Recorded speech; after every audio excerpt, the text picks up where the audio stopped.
Welcome back to Phone Transformer. In today's video, we're going to show you how to make Facebook show all comments by default. Let's get started.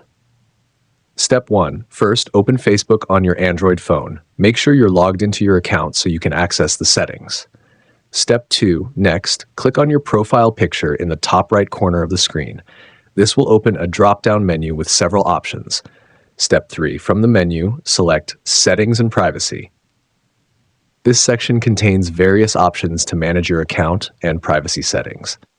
Step 4. Now click on Settings. This will take you to the main settings page where you can adjust different features of your Facebook account. Step 5.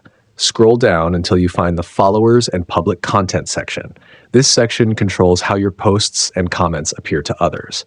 Step 6. Look for the option that says Show Most Relevant Comments First and click on it.